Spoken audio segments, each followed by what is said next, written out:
Nah, halo, selamat malam teman-teman. Kembali lagi bersama aku Dokter Danar. Nah, biasanya kan kita hari Rabu sama Jumat kan kita ada acara tuh ya, belajar bareng Dokter Danar gitu ya. Tapi mungkin beberapa minggu ini aku agak sibuk karena ada tugas dari kampus gitu ya. Jadi belum bisa untuk belajar bareng Dokter Danar. Nah, sekarang kita akan belajar lagi, tapi bukan bareng Dokter Danar, tapi aku akan nge-host aja di sini karena kita akan IG Live bareng ID Derms. Nah, nanti kita akan dijelasin tuh bagaimana seluk-beluk tentang keloid ya. Jadi teman-teman mungkin beberapa kemarin udah komentar di Instagram aku ya waktu aku ngepost tentang IG Live bareng sama ID Derms ini. Nanti aku akan bakal tanyain ke pakarnya. Nanti kita akan ketemu dengan Dokter Indah Maharani ya, spesialis kulit dan kelamin gitu. Nanti buat kalian yang punya pertanyaan, kalian bisa langsung taruh di question box-nya di Instagram live aku ini nanti sama ID Derms, atau kalian bisa langsung uh, komen aja, nanti bakal aku baca. Gitu ya. Oh ya, gimana nih uh, menjelang pandemi yang sekarang, masih betah di rumah aja atau gimana? Oke, itu ya teman-teman. Nanti uh, ini langsung kita mulai aja sih ya. Habis ini kita akan live bareng ID Derms. Nanti akan aku bocorin sedikit nih tentang pembicara kita yang keren banget sekarang ya. Nanti akan ada cerita-cerita. Mungkin aku akan reunian sebentar nih ya sama pembicaranya pada malam hari ini. Oke. Nah, ini karena kita udah hampir jam 8 ya, udah 19.59. Aku invite aja pembicara kita.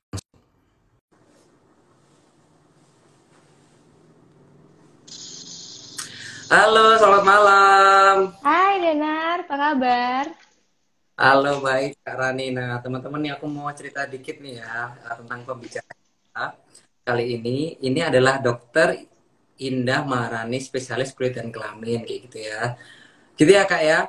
Iya, betul. Nah, jadi sebenarnya nanti aku akan manggilnya mungkin Kak Rani ya biar lebih Mm-mm. Seperti berjuang. biasa ya.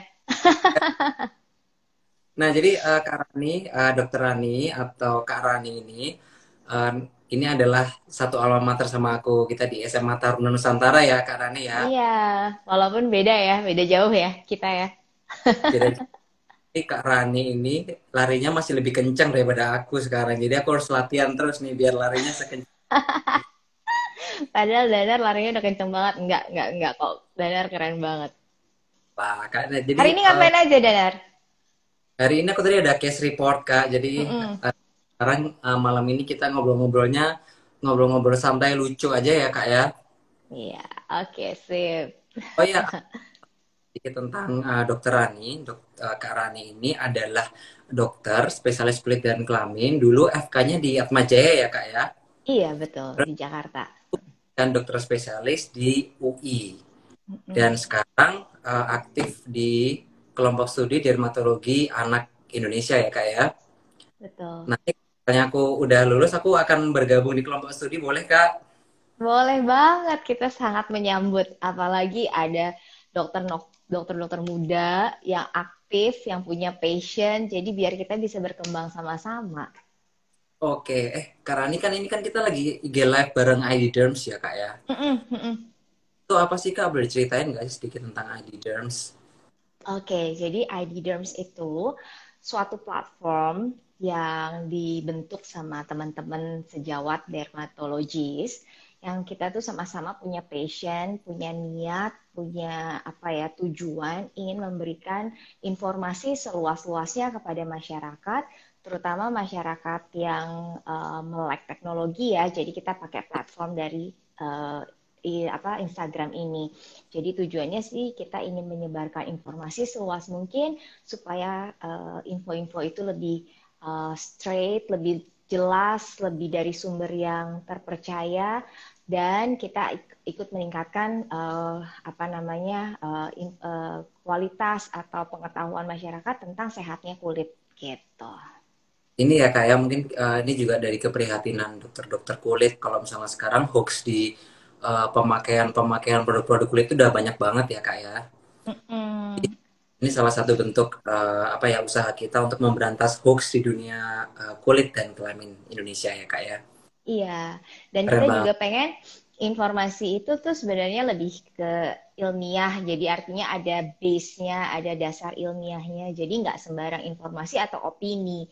Kalau opini kan orang bisa aja ya beropini, memberikan pendapatnya tanpa dasar keilmuan yang pas gitu. Jadi kita pengennya masyarakat punya akses, punya jalan untuk mencari informasi. Apalagi kita kan bahas topiknya dari A sampai Z, jadi nggak cuman yang berat-berat aja, kita nggak ngomongin cuman penyakit atau kita nggak ngomongin cuman tentang estetika, kita semuanya include. Contohnya hari ini kita mau bahas bekas luka. Danar sering lari, sering jatuh nggak?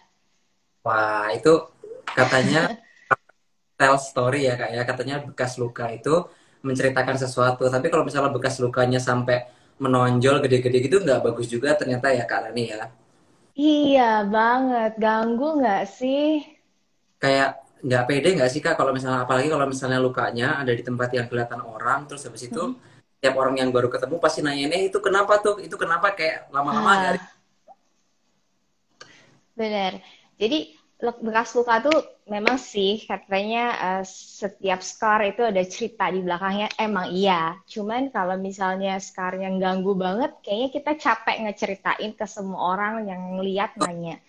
Jadi sekarang yang paling mungkin paling yang agak kurang menyenangkan itu orang sering bilang tuh keloid ya. Jadi keloid itu memang sih nggak menyenangkan karena Hmm, secara estetik dia tuh kurang cantik ya, kurang hmm, ganteng, nggak keren karena dia tuh seringkali menonjol. Jadi keloid ini salah satu bentuk jenis bekas luka yang dia gambarannya tuh menonjol, membesar secara progresif. Jadi ada peningkatan tadinya kecil jadi makin gede, makin gede, makin gede, terus makin gede.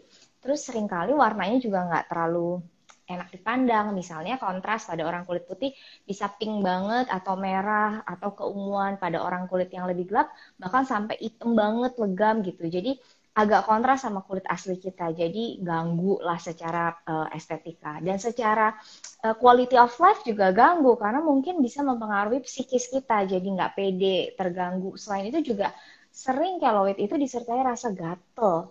Gatelnya itu kadang sampai nyes banget karena saya itu kan keloidan.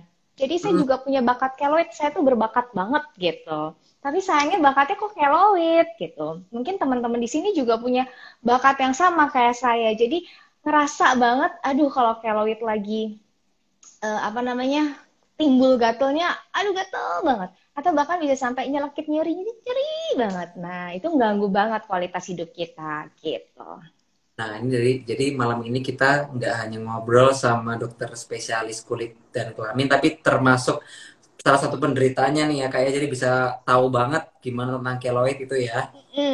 Agak sedikit curcol gitu ya. Oh ya, Tapi nggak usah khawatir. Jadi kita bisa share tips nih sama apa sih yang mesti di do and don'ts-nya yang bagi teman-teman yang punya keloid atau untuk mencegah keloid. oke. Nah, Kak, tadi kan udah dikasih tahu ya kalau misalnya luka tuh ada macam-macam, salah satunya keloid. Nah, sebenarnya bedanya keloid sama luka yang lain tuh apa sih, Kak? Oke. Okay. Memang luka tuh intinya adalah luka tuh bekas luka ya bisa menimbulkan jaringan parut. Nah, jaringan parut ini ukuran dan bentuknya itu bergantung sama proses ketika kita apa menyembuhkan penata laksanaan saat luka gitu. Jadi bisa bekasnya itu jaringan parut yang rata, smooth, sama-sama kayak kulit. Jadi tidak terlalu mengganggu, walaupun tekstur kulitnya itu mungkin tidak sama persis sama kulit normal. Tapi Mm-mm. itu namanya kita sebut scar yang eutrofi, bentuknya normal, sama gitulah.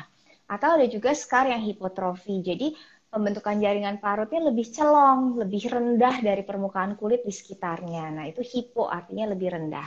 Atau scar hipertrofik. Hipertrofik itu artinya bentuknya lebih gede, hiper, jadi lebih besar dari lebih menonjol dari permukaan kulitnya. Nah, si scar hipertrofik ini seringkali disalah pengertikan gitu oleh masyarakat, suka disebut keloid. Nah, jadi saya sering kalau di pengalaman pribadi di tempat praktek, dok saya punya keloid. Oh pas kita lihat ternyata oh itu scar hipertrofik. Bedanya apa? Bedanya adalah keloid sama scar hipertrofik adalah keloid dia sifatnya progresif. Hmm. Jadi dia membesar, masih menonjol, makin lama makin besar. Jadi seiring waktu walaupun perkembangannya itu memang tidak sangat cepat banget dalam seminggu atau 2 minggu, tapi bisa dalam hitungan bulan atau tahun tuh tambah besar, tambah besar. Nah itu sifat khas dari keloid gitu. Terus ini ya kayak Mas Hendri kita udah bahas salah satu tandanya adalah kadang-kadang dia gatel, kadang-kadang dia nyeri.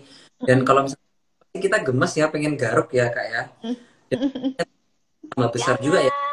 Iya, jadi pantangan nomor satu don'ts-nya tadi Danar udah bilang nih, Danar pasti udah ngerti banget kalau jaringan parut ini nih kita nggak boleh stimulasi, nggak boleh kita stimulus dengan cara misalnya menggaruk atau nggak digaruk kan, kalau garuk kan kasar, ini cuma ditepok-tepok gitu, juga nggak boleh sebenarnya karena ketika kita menstimulasi itu jaringan parutnya ini si sifat keloid ini akan tambah gede. Jadi teman-teman atau keluarga yang punya keloid itu mesti diingetin, jangan digaruk. Kadang-kadang yang sering kejadian tuh Danar ya, kalau Hmm. malam lagi Hmm. tidur suka nggak inget. Jadi tiba-tiba gatel banget dan kita garuk setengah sadar. Itu sering terjadi. Jadi Oke. sebelum keloid saya di treatment gitu ya, it happens to me. Jadi aku tahu rasanya gatelnya tuh kayak kita nggak bisa tahan deh garuknya, gitu. Tahu ya, jadi kalau misalnya emang beberapa beberapa kali kalau misalnya ketemu pasien, kita tuh udah bilang jangan digaruk, tapi pasiennya lama-lama emosi juga karena emang gatal banget gitu ya kak. Iya, gatel. Tapi ada treatmentnya nanti gitu. Jadi salah satu mungkin ciri-ciri keloid itu tadi gatel. Dan hati-hati kalau lagi pas gatel gitu, seringkali dia nanti kemudian diikuti pembesaran yang lebih progresif atau lebih cepat. Jadi kadang-kadang enggak saya garuk kok dok gitu ya. Tapi kok tambah gede. Kadang-kadang saya memang kadang-kadang keloid itu ketika dia mau tambah gede suka dipicu dengan sensasi gatel duluan gitu. Oke, jadi udah kita bahas tadi sedikit.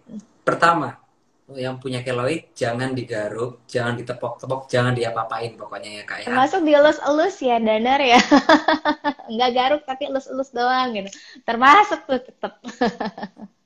Itu namanya tetap memberikan rangsang ke keloidnya ya. Jadi teman-teman, Mm-mm. oke, nomor satu, jangan diapa-apain pokoknya, diliatin aja ya, jangan diapa-apain gitu.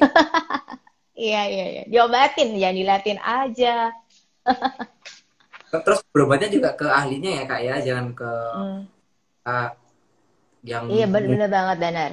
Soalnya gini, kalau mungkin masyarakat udah banyak yang tahu bahwa keloid itu kan salah satu pemilihan caranya adalah disuntik, ya kan? Pasti Danar di rumah sakit, di center pendidikan juga diinfoin bahwa kita tuh nyuntik keloid itu ada tekniknya khusus gitu. Karena nggak sembarang suntik. Ada banyak kasus yang saya sudah temuin di tempat klinis saya, artinya ketika pengalaman saya, penyuntikan keloid yang nggak tepat dengan teknik yang nggak tepat, dia justru merangsang menimbulkan pergeseran titik baru si keloid itu. Jadi tambah melebar dari tempat suntikannya tersebut. Jadi suntikan itu kan membuat suatu tanda petik luka baru ya namanya yang ditusuk jarum. Jadi Hmm. posisi suntikannya ini mesti benar-benar tepat. Kalau enggak si posisi jarumnya itu yang bekas kita suntik malah bikin keloid baru. Coba sedih banget nggak sih gitu. Jadi Nah, benar-benar benar-benar mesti cari orang yang kompeten uh, bisa melakukan treatment gitu. nah juga sempat dapat pasien tuh Kak Rani. Bukan di spa, tapi dia diolesin pakai sabun colek dicampur apa kayak gitu lah pokoknya. Panas loh itu. Nah, jadi luka bakar. Habis itu setelah sembuh kelet tambah besar karena dia teriritasi dari yang bahan yang dia oleskan dan justru malah memicu peradangan lebih hebat dan jadi keloid baru tuh Kak Rani, sedih banget ya. Bener, bener banget. Itu sedih banget. Sering juga Danar, racikan itu yang tadi sabun colek tambah, kalau nggak salah kapur sirih ya gitu ya. Kapur Suka, sirih tuh. suka buat angkat teh lalat, ya kan? Katanya diolesin. Tapi Hmm. itu panas banget racikan campuran itu. Jadi selain teh lalatnya copot, kulitnya ikut copot. Nah, itu lukanya nggak bagus. Luka yang nggak bagus itu artinya tidak tertutup rapat, tidak sempurna, tidak bersih, ada infeksi. Itu sering banget jadi pemicu terjadinya keloid. Nah, itu salah satu. tips don'ts yang nomor dua. Nah, tadi yang udah kita bahas sedikit ya Kak ya. Terus habis itu pernah nggak sih Kak ketemu orang yang kayak udah luka sebesar apapun tapi dia nggak jadi keloid. Tapi ada orang yang lukanya kecil aja jadi keloid. Nah sebenarnya eh, apa sih Kak? Maksudnya faktor-faktor yang menentukan orang itu bakat jadi keloid atau nggak bakat jadi keloid kayak gitu. Ya benar. Jadi Danar, kalau keloid itu tadi aku bilang di awal bakat. Jadi memang Hmm. ada faktor genetiknya. Jadi ada orang yang emang luka sedikit aja bisa jadi keloid, itu biasanya kita sebutnya bakat keloid. Biasanya diturunkan, artinya mungkin di riwayat keluarganya ada juga dia berbakat keloid seperti itu. Tapi ada juga orang yang lukanya gede, cuman kok nggak berbekas, nggak keloid, karena mungkin satu dia tidak punya bakat, Hmm. tapi yang lebih penting lagi adalah yang kalau bakat nggak bakat kan ibaratnya kita nggak bisa kendalikan ya, itu kan dari yang di atas. Tapi Hmm. kalau misalnya yang faktor kedua yang lebih nggak kalah pentingnya adalah cara mengobati lukanya gitu. Hmm. Jadi kalau pengobatan lukanya benar, mudah-mudahan sih keloidnya minimal, kemungkinan keloidnya kecil. Tapi kalau jelas penanganan lukanya nggak tepat, nggak ideal lah, nggak optimal untuk penyembuhan luka, potensi keloidnya jadi besar banget. Salah satunya tadi kejadian luka bakar akibat kimia racikan dari si sabun colek dan kapur sirih itu. Itu tadi kan aku cerita ya yang tentang orang sering kali pengen angkat teh lalat. Cuman nggak kalah paling paling banyak kejadian itu juga adalah ini. Kalau kita yang remaja-remaja nih misalnya, kan saya Hmm. nggak suka olahraga berat, nggak jatuh, nggak apa gitu ya. Tapi kok Hmm. keloid itu ancamannya apa dari mana? Hmm. Jerawat. Sering Oh. banget jerawat itu jadi keloid. Jadi hati-hati menangani jerawat. Hmm. Itu Hmm. Hmm. tips untuk yang muda-muda gitu. Apalagi kalau misalnya di muka tuh ya Kak ya, itu kan susah banget ya Mm-mm. mau treatment pakai apapun. Pasti nanti kalau misalnya udah jadi keloid ya pasti ada bekasnya ya. Terutama yang sering jadi bekas kalau di daerah muka bekas jerawat tuh mungkin daerah rahang ya Danar ya. Dia yang Hmm. potensi keloidnya besar. Tapi kan ada tuh orang yang sering, contohnya yang orang sering olahraga, banyak keringetan, aktivitas di jalan kan suka keringetan berminyak nih. Sering jerawatan di badan. Justru keloid itu paling sering banyak kejadian di dada, di punggung, bekas jerawat badan, bekas jerawat punggung gitu. Mungkin aku punya tips sedikit nih Kak untuk yang Hmm, berjerawat itu gimana mungkin tuh? Gimana tuh? kayak kita tuh selalu potong kuku pendek, selalu potong kuku pendek gitu loh Kak ya. Heeh. Gemes pengen ngelopek-ngelopekin jerawatnya gitu loh Kak. Jadi nggak bisa karena pendek kukunya. Nah, jadi nggak bisa untuk mencet-mencetin, terus habis itu mau congkel-congkelin juga nggak ada kukunya, jadi kan dia lebih agak susah gitu ya untuk Ah, tipsnya bagus banget, Denar. Simple banget, tapi benar tuh.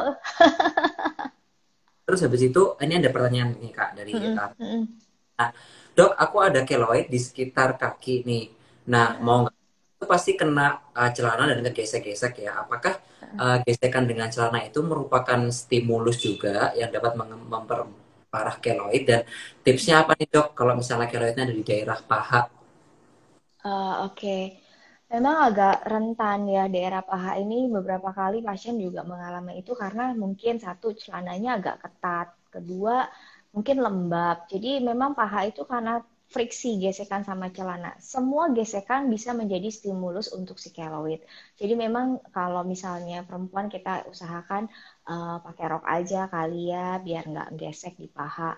Kalau mungkin laki-laki mungkin bisa memilih bahan atau model celana yang lebih loose, lebih lebih longgar supaya nggak friksi ke si keloid tersebut. Tapi tentunya keloid tersebut harus ada treatmentnya setidaknya untuk memperkecil volume keloid. Tentu kalau makin dia nonjol akan lebih gampang ngegesek. Tapi kalau dia volumenya makin kecil, kecil, kecil dan rata, risiko tergeseknya akan lebih rendah. Mudah-mudahan dia bisa tenang terus. Keloid itu bisa tenang loh.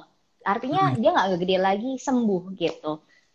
Hmm. Hmm. Oke, nah itu jadi tipsnya ya buat tadi yang ada keloidnya di sekitar tungkai atau di sekitar yang di tempat pakaian celana, ya pakai yang longgar-longgar aja ya kak ya. Jadi walaupun kegesek ya nggak kegesek-gesek banget gitu ya. Nah, terus habis itu Hmm.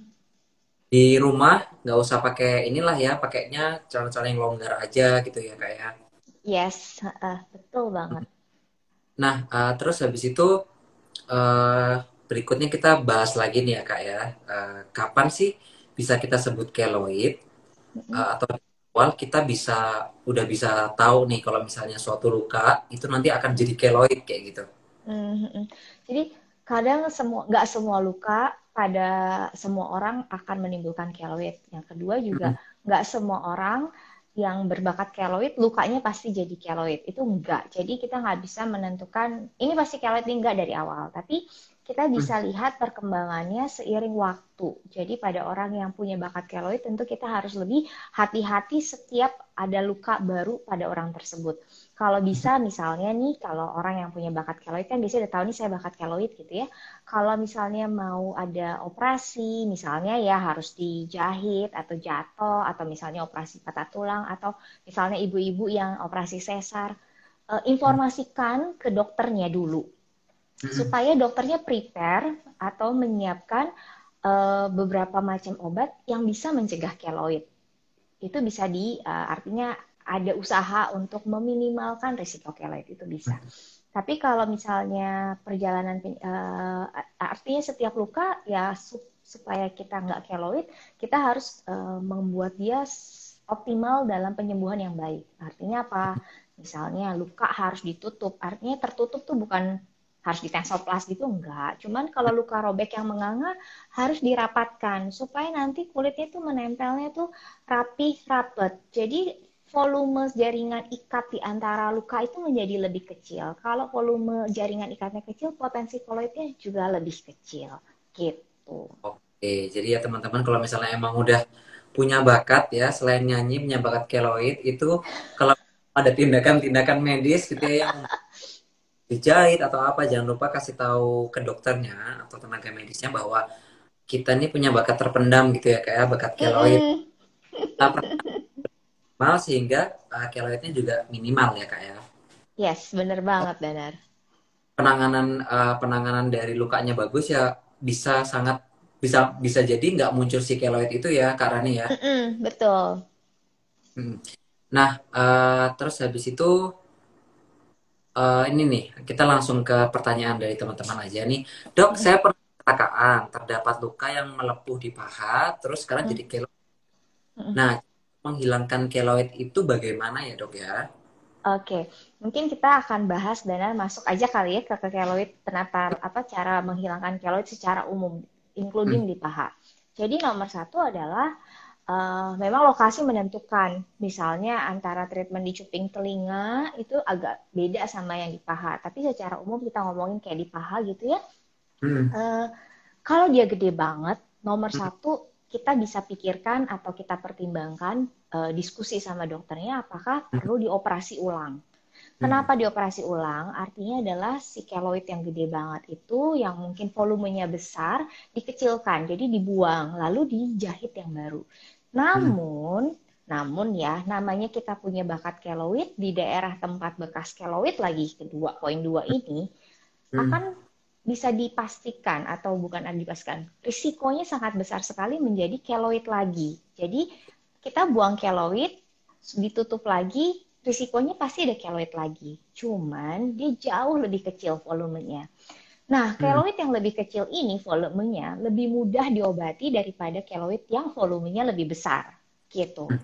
Tapi misalnya pemilihan untuk nggak terlalu besar ataupun saya nggak mau dioperasi lagi, itu Hmm. bisa kita langsung treatment yang lebih nggak agresif. Oh iya, satu poin lagi. Keloid Hmm. yang baru sama keloid yang udah disimpan bertahun-tahun lebih gampang diobatin yang baru. Jadi kalau kita punya keloid itu sebaiknya secepat-cepatnya langsung diobatin. Selain dia ukurannya masih kecil, volumenya sedikit, dan teksturnya juga belum keras dan padat. Kalau makin tua umur keloid itu makin padat, makin susah diobatin. Nah, tadi kan kita udah ngomongin nih debulking atau mengecilkan volume dengan dioperasi. Yang kedua Hmm. adalah kita juga bisa debulking atau mengurangi volume supaya dia lebih lembek, supaya dia lebih lunak sih. Biasanya kita bisa kerjakan dengan krioterapi. Jadi dikasih Hmm. namanya bedah dingin. Nah, jadi kita semprotkan nitrogen cair, dia nanti keloid itu biasanya volumenya akan lebih mengecil, lebih loose, lebih longgar.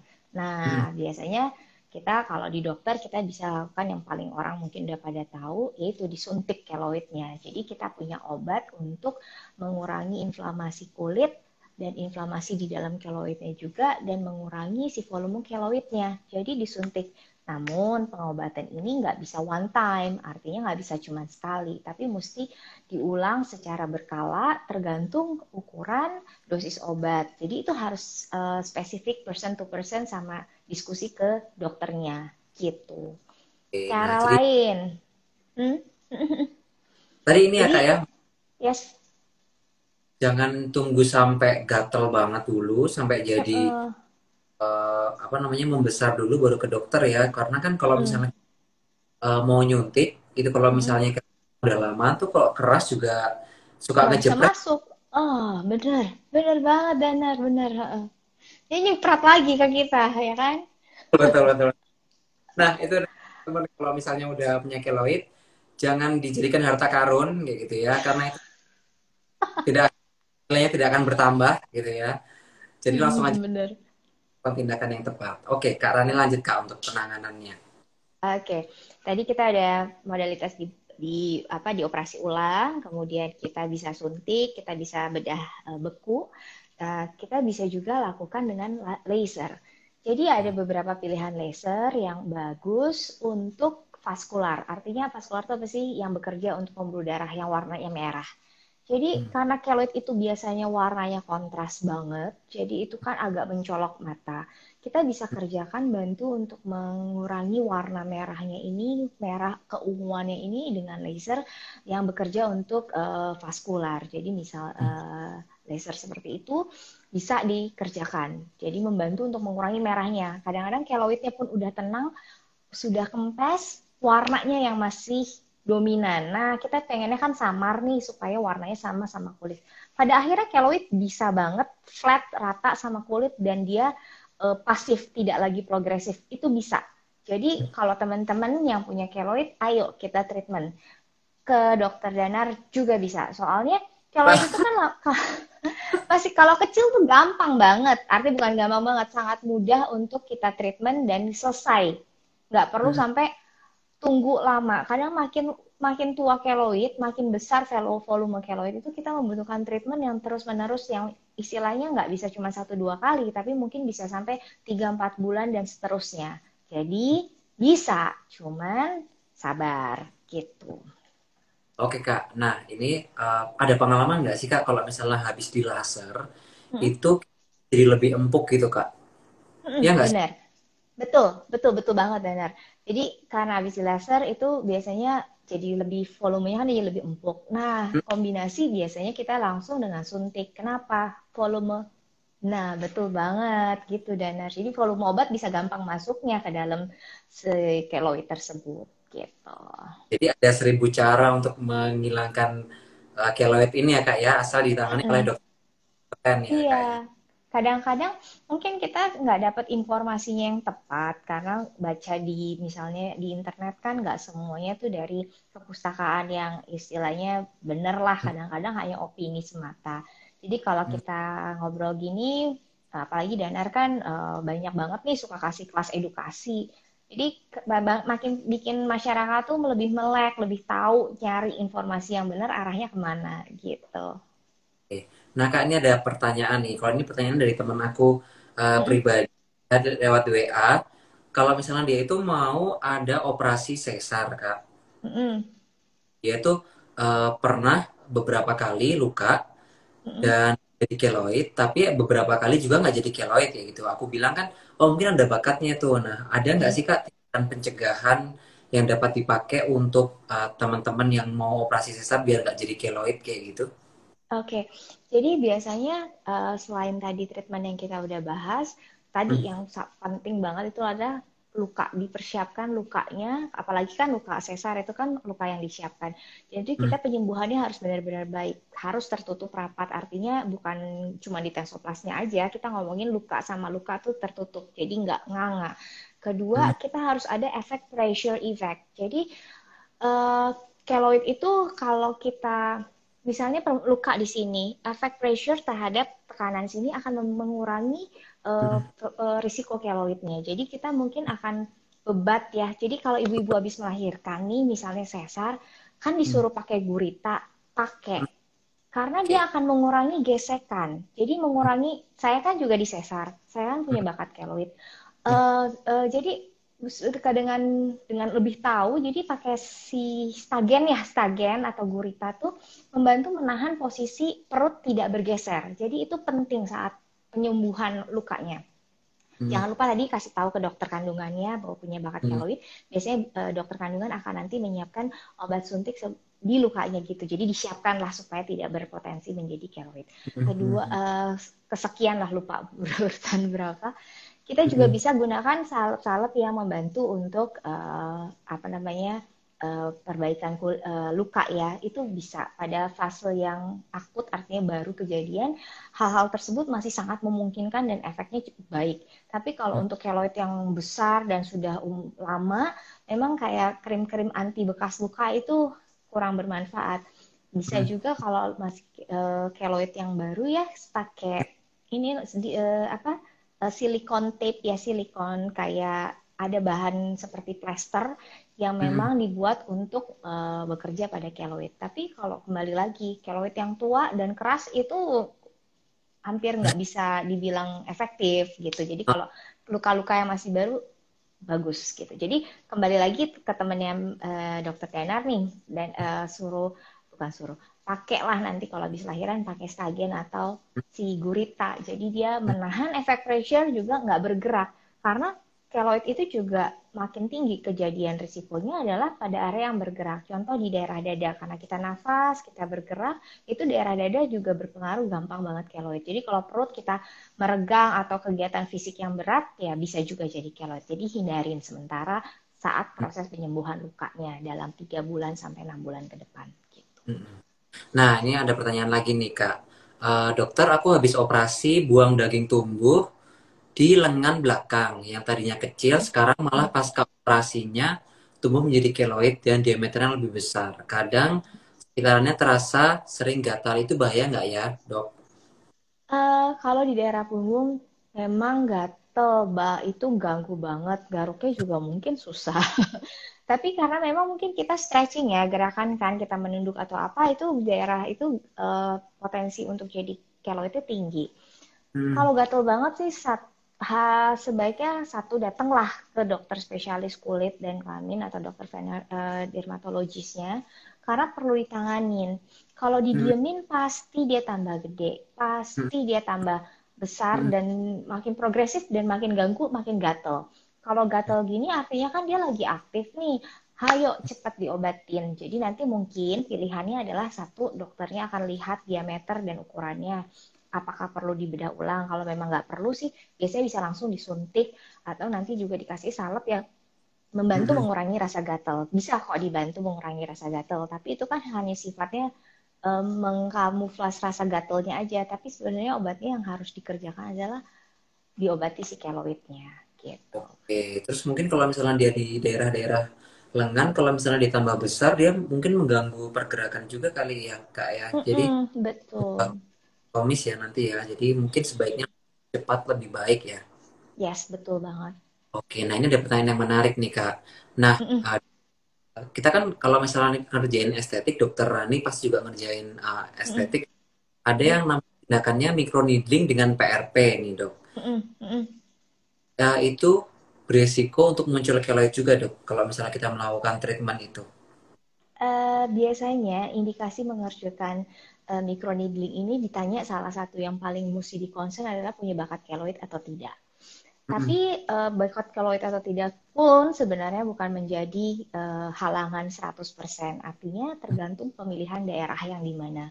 Area Mm-mm. muka, untungnya wajah itu tidak terlalu tinggi.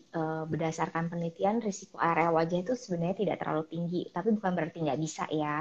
Tapi daerah rahang memang paling tinggi risikonya. Rahang, cuping telinga itu gampang banget keloid. Jadi kalau daerah microneedling di daerah wajah, asal dikerjakan secara tepat, aman, dan sesuai prosedurnya, harusnya tidak menjadi keloid. Jadi bisa menjadi salah satu pilihan terapi kalau teman-teman pengen lakukan itu. Cuman harus informasinya jelas banget dan ya, dilakukan sama orang yang kompeten, yang terampil di bidangnya. Karena kalau microneedle itu kan ada luka, walaupun lukanya sangat kecil, Hmm. potensi tapi tetap aja bisa menimbulkan potensi infeksi. Ingat, luka Hmm. yang nggak bagus itu bikin keloid. Jadi kalau luka sampai terinfeksi itu bisa saja berpotensi jadi keloid. Jadi benar-benar penanganannya harus lebih ekstra hati-hati. Oke, berarti sejauh ini sebenarnya eh, kita pertimbangkan risk and benefitnya ya kak ya. Kalau misalnya memang punya Yes. nanti kita konsultasikan dengan dokter spesialis kulitnya. Nah, ini nih kak ada pertanyaan lagi. Nah, ini untuk yang perempuan nih ya, ini kan paling sering nih ya melakukan tindik tuh kak, tindik di entah di Yes. Nah, telinga mungkin. Nah, itu tuh bisa menyebabkan keloid nggak sih kak? jawabannya bisa, Bisa. tapi juga bisa dihindari. Jadi biasanya perempuan kan emang pengen punya tindik nih. Hmm. Kalau dilakukannya secara benar dengan alat tajam yang baik dan steril, Hmm. luka tajamnya bagus gitu ya kan, kalau itu kan harus luka tajam ya, cus gitu ya kan. Biasanya Hmm. nggak keloid asal setelah ditindik itu harus diobatin benar-benar yakin nggak ada infeksi. Karena dari pengalaman saya ada aja bayi-bayi yang datang ternyata terus jadi keloid gitu Hmm. akibat tindik. Bisa Hmm. yang kiri doang atau kanan doang atau dua-duanya. Jadi tindik bisa. Jadi jangan sembarang tindik, mesti Hmm. ke tempat atau ke orang yang kompeten. Itu aja. Oke. Yang penting jangan Nah, sampai infeksi aja. oke. Nah, ini aku penasaran nih kak. Kalau misalnya Mm-mm. perempuan itu biasanya tindiknya di mana sih kak? Apakah ada dokter yang menyediakan jasa untuk tindik atau biasanya di mana tuh kak? Kalau misalnya tindik. Eh, kalau tindik biasanya bayi-bayi itu di rumah sakit bersalin udah ada. Jadi biasanya ya ditanyain mau ditindikin atau enggak. Ada alatnya sih, secara itu ada kayak tembakannya ya. Itu ada. Tapi sebenarnya ya, tembakan nggak pakai tembakan tuh pakai jarum juga bisa. Jadi tergantung alatnya ada tersedia apa. Tapi jarum sendiri pun menurut saya juga nyaman karena kan pasti kalau jarum yang kita pakai kan yang steril punya. Jadi lukanya tajam, steril dan precise gitu. Itu kalau mau dikerjakan sih yang saya tahu ya biasanya suka terima tindik anting gitu kan, ada ya di, di toko-toko. Aku nggak tahu itu ngerjainnya gimana. Terus terang nggak, aku nggak berani nyoba. Tapi kalau misalnya biasanya di dokter-dokter ataupun dokter kulit sih biasanya sih mengerjakan. Karena kan tahu tuh tekniknya gitu. Oke, iya, jadi itu mungkin bisa ini ya kalau misalnya di pusat kesehatan, center kesehatan pasti kita lakukan disinfeksi dulu ya kak ya. Terus habis itu pasien menggunakan yang steril, jadi bisa meminimalisir munculnya keloid. Mm-mm. Gitu ya. Nah ini ada pertanyaan lagi nih Kak Rani. Dok, kalau Yes. orang tua aku ada yang punya keloid, apakah keloid ini diturunkan secara genetis dok? Jadi kalau misalnya orang tuanya punya, apakah anaknya tuh bisa punya juga? Pasti. Nah, bisa dibilang kalau itu kan bakat. Jadi salah satu faktor genetik itu berpengaruh. Namun kan nggak sebuah genetik itu pasti diturunkan persis plek-plek-plek dari orang tua ke anak. Contohnya aja misalnya bakat menyanyi. Kadang orang tuanya suaranya bagus banget, kita suaranya pas-pasan. Itu kan bisa. Tapi sebenarnya jadi keloid itu bisa saja diturunkan, tapi bisa saja kita yang nggak kebagian gitu kan. Mudah-mudahan genetik kita nggak dapat bakat keloid, bakat yang lain aja. Tapi pun kalaupun dapet, sebenarnya tadi yang saya bilang, nggak semua luka pada orang keloid pun akan pasti jadi keloid. Tapi dia memang risikonya lebih besar dibanding orang yang nggak bakat. Tapi orang yang nggak bakat keloid bisa aja tetap punya keloid kalau penanganan lukanya nggak bagus gitu. Jadi kalau dia luka terus dia diemin aja, nggak diberesin dengan benar, bisa jadi keloid walaupun nggak punya bakat gitu. Oke, jadi udah cukup jelas ya. Jadi walaupun kalau misalnya aku baca sih, eh, kalaupun kita itu punya gennya, tapi kalau misalnya lingkungannya nggak mendukung, itu nggak akan muncul ya Kak si gen itu ya. Yes, benar banget, benar. Itu. Nah, oke, kita ke pertanyaan selanjutnya nih Kak. Tanya dokter. Ya. Dok, untuk pemakaian salep yang mengandung silikon dalam jangka waktu yang itu boleh nggak sih dan apakah ada efek sampingnya, dok? Uh, Boleh, aman, karena biasanya juga dipakainya kan dalam jumlah yang nggak terlalu besar, kecuali. Nah, pertanyaannya adalah yang perlu kita evaluasi nih dibahas di dalam kasus pertanyaan ini adalah dipakai berapa lama, kenapa harus dipakai selama itu, apakah treatment keloidnya selama ini kurang adekuat, mungkin perlu dikombin dengan treatment yang lain karena kalau misalnya keloid hanya menggunakan salep silikon atau plester silikon itu mungkin lambat ya, mungkin tidak efektif gitu. Jadi coba deh dikombin gitu. Oke, ya, jadi apa namanya? Memang untuk tadi ya kita udah bahas berbagai macam cara untuk menghilangkan keloid kayak gitu ya kak ya. Jadi mungkin untuk lebih efektifnya kadang-kadang kita kombinasikan beberapa cara ya untuk Mm-mm. aktif kayak gitu ya. Kayak Mm-mm. gitu. Dan itu hanya bisa kalian dapatkan kalau misalnya kalian datang ke ahlinya. Dalam hal ini adalah dokter spesialis kulit kayak gitu ya kak ya. Mm-mm, betul. Nah, terus habis itu ini ada yang tanya lagi nih Kak. Mungkin jawabannya hampir sama nih ya. Dok, Heeh. kalau misalnya bakat keloid itu boleh tanam benang nggak sih? Waduh, benang benang apa nih? Benang layangan? Kembali lagi tadi sama yang kita bahas tentang microneedle kan. Kembali Hmm, lagi pilihannya memang bakat keloid itu akan menjadi salah satu concern yang harus kita perhatikan. hmm, Tanyakanlah kepada dokter yang menanganinya. Jadi harus ada diskusi area mana, jumlahnya berapa, risikonya seberapa, penanganannya seperti apa, itu sangat subjektif. Jadi kalaupun mau melakukan tanam benang, datang aja ke dokter yang kompeten. Jadi ke dokter kulitnya kita bahas, diskusikan. Nanti bisa saja tanam benang itu bisa dialihkan ke modalitas treatment lain yang mungkin sama efektifnya tapi risikonya jauh lebih kecil. Jadi kita kan pengen tujuannya tanam benang kan pasti pengen lebih cantik, lebih kenyal gitu. Nah, nggak cuma satu cara untuk dapetin itu, kita bisa lewat cara lain yang tentu risikonya lebih aman gitu. hmm. Nah, terus habis itu ini ada yang tanya lagi nih Kak ya. Gimana sih cara mengetahui kalau misalnya kita tuh punya bakat keloid apa enggak? Ada nggak sih kayak pemeriksaan yang eh Oh, gitu. Nah, mungkin ini anak-anaknya mungkin ini ya lebih preventif kayak gitu. Jadi kalau oh ya misalnya bagus ya. jadi belum punya luka dia pengen tahu Eh, nih karena bakat keloid keloid. atau enggak? Jadi kalau kita mau tahu bakat keloid atau enggak, sayangnya nggak ada tesnya, nggak ada tes ke laboratorium atau tes apa sih nggak ada. Cuman biasanya berdasarkan pengalaman dari luka-luka riwayat luka sebelumnya. Jadi kalau memang luka semuanya baik, sembuhnya baik, ya syukur alhamdulillah. Jadi ya udah mudah-mudahan itu nggak berbakat. Cuman yang kembali lagi tadi kembali ke topik utama adalah kalaupun nggak punya bakat tapi lukanya nggak ditangani dengan baik, tetap bisa keloid gitu. Nah, oke.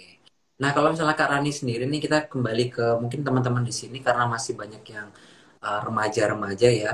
Banyak nggak sih Kak pasien yang datang ke klinik dengan keloid karena jerawatnya dikelopek-kelopekin Kak? Jujur sih banyak. Dan itu Jujur. sangat sedih. Soalnya kan kalau kita jerawatan, jerawat seminggu, 2 minggu hilang, ya kan? Jerawat berlalu tapi bekasnya tuh nggak berlalu. Jadi Hmm, penting banget buat kita yang masih remaja, buat teman-teman yang masih remaja, yang masih jerawatan, jangan jerawatnya dicongkel-congkel. Karena kalau dia luka, nah namanya luka jerawat kan sering tuh bernanah, ya kan, terinfeksi. hmm, Kalau kita ya mungkin punya bakat keloid, potensi menjadi keloidnya itu jadi besar. hmm, Jangan. Dan kalau udah punya keloid, nanganinnya ya kan jerawat nggak cuma satu soalnya banyak jadi itu agak sulit. Nah, apalagi paling sering tuh jerawat di badan ya, di muka memang sih untungnya nggak seberapa sering jadi keloid tapi kembali lagi nih di rahang bisa jadi hmm, rahangnya beruntus-beruntus berunjul-berunjul, kita pikir kok jerawat batu nggak kempes-kempes, kok nggak ada nanahnya, ternyata hmm. ketika ke dokter dilihat itu bukan jerawat batu lagi, itu udah scar dan itu nama besar itu keloid gitu. Oke. Cuman kita bisa treatment dengan tadi cerita yang bagaimana menangani keloid. Cuman kan kalau bisa ya jangan sampai ya nggak ada nar ya. Jadi nggak Betul, ganteng, nggak kece. betul, betul, betul. Nah, ini ada pertanyaan lagi nih Kak.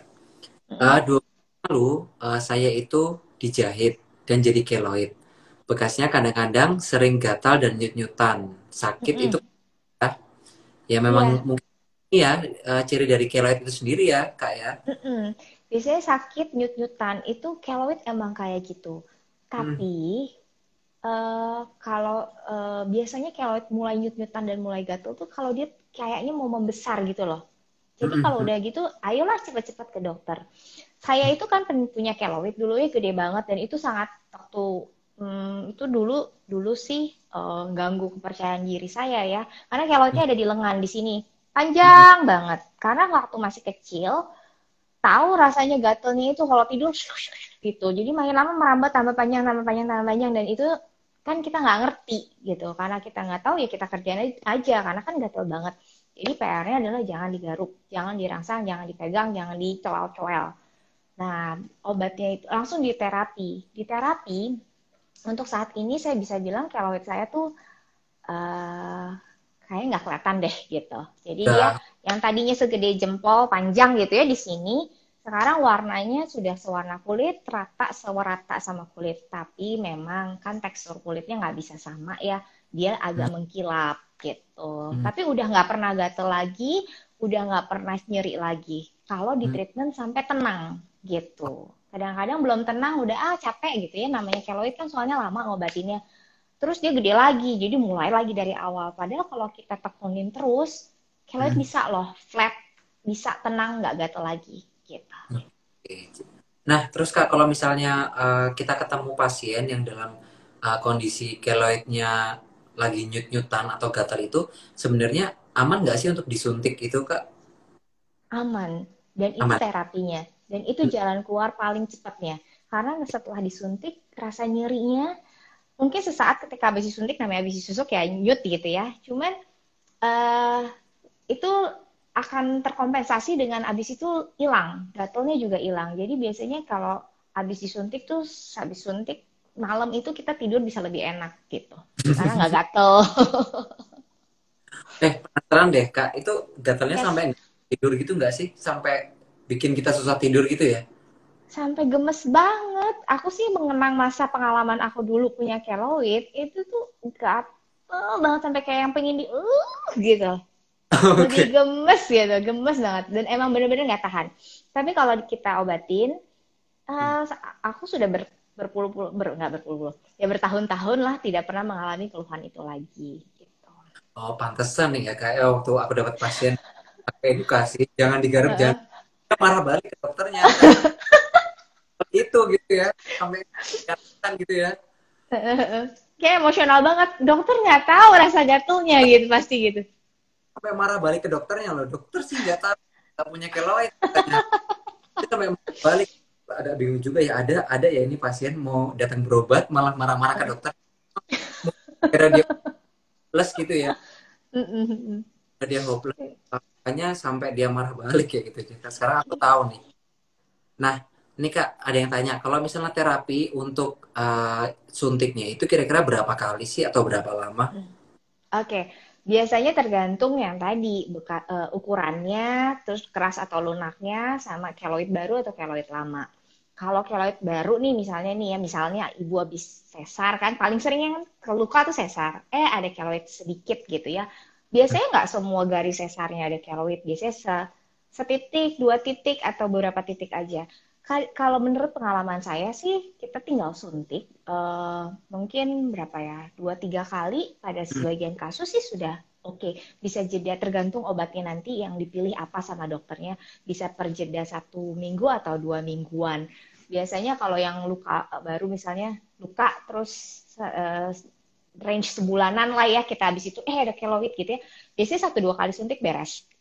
Tapi Hmm. kalau keloid yang sudah bertahun-tahun, yang sudah keras, sudah membesar banyak, ya mungkin bisa yang tadi aku bilang 3 4 bulan ke depan atau tergantung volume dan disiplin. Kadang-kadang kita kan suntik, kita dokter akan memberi instruksi interval 1 minggu atau interval 2 minggu. Itu diturutin. Kenapa sih? Karena tuh kita tuh menghitung volume obat yang kita masukkan dan kira-kira kapan obat itu akan habis dari jaringannya. Jadi perlu kita deposit obat lagi. Kadang-kadang kan pasien suka lagi nggak gatel nggak dateng deh gitu. Dan itu kembali lagi ke titik nol. Jadi Betul. dia keburu progresif lagi. Padahal kita pengennya suntik, jadi nanti dia volume turun, turun, turun gitu. Iya, makanya kayak gitu ya kayak maksudnya obat-obat yang disuntik itu kan racun yang kita masukkan dengan dosis yang pas gitu ya kak ya. Jadi kayak apa? Kalau misalnya kalian nggak rutin-rutin dan obatnya terus dipakai lama juga bisa membahayakan juga ya kak ya. Makanya harus nurut dokternya ya. Harus nurut gitu. Karena Mm-mm, emang keloid terus terang kita butuh kesabaran. mm-mm. Orang yang berbakat keloid memang harus melatih kesabarannya untuk treatment keloid ini. Karena kalau didiemin tambah nyiksa, tambah lama, tapi kalau diobatin perlu waktu panjang, habis itu tapi bisa tuntas kok. Oke? Oke. Kayak gitu aku juga pernah punya ada pasien sih ya di rumah sakit itu ini kak. Dia Mm-mm. tuh keloid generalisata. Jadi kayak hampir di semua Badan. tungkainya itu ada keloidnya kayak gitu ya kak ya. Jadi kadang dia itu datang ke UGD karena saking sakitnya itu keloidnya dan Hmm. akhirnya dia hanya apa maksudnya hanya respon dengan golongan-golongan yang opioid gitu loh kak untuk Hmm. gatal sama Sakit banget itu pasti. memang sesakit itu ya bahasa gaulnya sekarang tuh sesakit itu ya. Sesakit itu. Jadi kalau itu nah sakit itu kayak sakit hati kali ya, nancep banget. Bener deh. Nah oke. Nah terus habis itu ini ada pertanyaan lagi nih ya coba aku Mm-mm. ini. Nah, dokter, ini saya punya keloid karena sering ngelopekin bekas jerawat. Nah, kalau misalnya tindakan suntiknya itu dilakukan di wajah, apakah aman, dok? Aman, aman asal dilakukan oleh tenaga kesehatan yang terampil dan kompeten, ya. Hmm, hmm, hmm, hmm. Aman ya, jadi nggak perlu takut. Justru kalau Mm-mm. misalnya nggak diterapi keloidnya, gatal digarukin tambah besar. Kalau di wajah makin serem ya nanti ya, Kak ya. Iya. Nah, ini ada salep pip gitu ya. Dan Heeh. bisa menghilangkan bekas jahitan. Yang sekarang nggak tahu ternyata saya keloid gitu. Ternyata harus ditreatment dan disuntik. Nah, kalau misalnya si itu tuh biasanya kandungannya apa sih Kak? Salep-salep yang mengklaim bisa menghilangkan keloid itu biasanya isinya apa tuh Kak? Macam-macam danar sih intinya sih banyak lah salah satunya ya silikon tadi tapi sebenarnya banyak kok dia ada antioksidannya ada moisturizernya. Pokoknya setiap salep sih mungkin punya keunggulan dan perbedaan masing-masing. Cuman yang tadi aku bilang bisa saja membantu, tapi kan namanya keloid dia progresif mungkin perlu Mm-mm, treatment tambahan yang lain gitu. mm-mm. Oke, kita Nah, bahas seru banget nih Danar ya. karena aku kayak gitu sih aku tuh pengalaman banget keloid karena itu Hmm? pasiennya tuh sampai marah balik ke aku gitu loh Kak. Ngena banget ya rasanya dimarahin pasien gitu yang, oh iya ya saya. Jadi makanya aku sekarang tahu nih kalau misalnya keloid itu ternyata emang gatalnya bisa segatal itu dan sakitnya sesakit itu gitu ya. Hmm. Kayak gitu. Jadi ya udahlah habis ini ntar aku cari itu orang aku minta maaf karena emang itu gitu ya. Oke. Nah, terus habis itu mungkin nih ya kalau misalnya dari Kak Rani sendiri nih, ini kan Mm-mm. kita udah hampir sejam nih Kak. Ada pesan-pesan nggak sih buat teman-teman di rumah tentang apa yang udah kita obrolin malam ini panjang lebar nih Kak? Oke. Thank you semua teman-teman yang sudah ikut belajar bersama Dokter Danar dan bersama ID Derms. Iya. Jadi kita hari ini ngebahas tentang keloid. Jadi pengen share informasi bahwa keloid itu adalah salah satu jenis bentuk luka yang memang bisa progresif, membesar, rasanya nggak nyaman, dan secara estetika kurang bagus. Tapi nggak usah khawatir, sebenarnya semua itu bisa ditreatment. Hanya saja pada sebagian kasus memerlukan kesabaran yang lebih panjang. Karena namanya keloid itu kan sifatnya progresif, dia tambah besar. Jadi Hmm, kalau misalnya kita mau treatment, kita perlu waktu dan kita berlomba-lomba sama waktu juga supaya sebelum dia progresif tambah besar, treatment kita hmm, sudah efektif. hmm, Dan intinya dari si keloid ini adalah cegahlah keloid. Jadi setiap orang yang punya luka dijaga baik-baik, penyembuhannya diperhatikan supaya luka itu saling merekat atau menutup rapat dan jangan sampai terjadi infeksi. Itu hmm. aja sih dari saya. Oke? Okay? Keren banget ya, kita udah bahas panjang lebar dan kita udah tahu ya kayak kalau misalnya keloid itu pertama bisa dicegah, bisa juga diobatin kayak gitu ya. Semakin Hmm, cepat kita melakukan tindakan itu hasilnya semakin baik gitu ya kak ya. yes. Jangan ragu. Nah, ini tadi ada masukan dari salah satu teman-teman yang nonton ini. eh Lain kali bahas tentang tai lalat. Nah, nanti ini mungkin tim dari ID Derms bisa menampung aspirasi dari teman-teman sekian. Nah, Oke. gitu ya. Jadi teman-teman untuk mengetahui ilmu, maksudnya ilmu tentang kulit, cara merawat kulit yang bukan abal-abal, jangan lupa langsung selalu pantengin ID Derms karena di ID Derms ini selalu ada uh, interaktif talk gitu ya bersama pakarnya. Jadi kalau misalnya kalian informasi yang kalian dapatkan di ID Derms ini, insya Allah sih valid, dapat dari pakarnya langsung. Dan besok masih akan ada uh, interaktif talk berikutnya ya sama pembicara yang lainnya. Kalian bisa pantengin di Instagram ID Derms tentang topik-topiknya. Dia topik-topiknya menarik banget kayak gitu ya. Salah satunya tentang keloid malam ini. Dan jangan lupa untuk nonton video atau AG Live berikutnya. Gitu ya Kak Rani, makasih banyak Kak Rani Oke, thank you. di sini semuanya. Semoga bermanfaat. Nah, buat teman-teman yang belum sempat lihat live-nya dari awal, ini masih akan disimpan di IGTV-nya ID Derms. Jadi yang kelewatan bisa lihat di IGTV-nya. Oke. Kayak Thank gitu you, Kak. Dokter Dana. Dadah. Kita di live-live berikutnya Kak. Sampai jumpa di Oke. lari berikutnya. Mungkin kita akan ikut race bareng. Oke, kita siap-siap race bareng dulu ya. See you, Danar. Thank you ya. Terima Dadah.